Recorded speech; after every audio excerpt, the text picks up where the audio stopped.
Hi viewers, Ganesh మా గల్లీ గణేష్ చిన్నపిల్లలందరూ కలిసి చిన్నప్పటి నుంచి చాలా సంవత్సరాల నుంచి పెడుతున్నారు.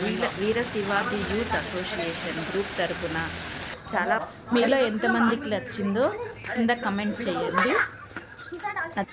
ఈ విషయాన్ని గమనించకపోవడం వలనే శ్రీకృష్ణుడు ఋషిపత్నులు అపనిందల పాలయ్యారు. ఒకనొకప్పుడు సప్త మహర్షులు యజ్ఞాన్ని తలపెట్టారు. యజ్ఞం వద్ద సప్తఋషులు తమ తమ భార్యలతో ప్రదక్షిణం చేస్తూ ఉన్నారు.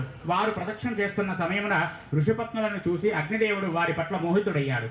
ఆ అగ్నిదేవుని భార్య స్వాహాదేవి గమనించి భర్త వ్యామోహాన్ని తీర్చడానికి అరుంధతి తప్ప తక్కిన ఋషిపత్నుల యొక్క రూపం తానే ధరించి పతికి ప్రమోదాన్ని తీర్చింది.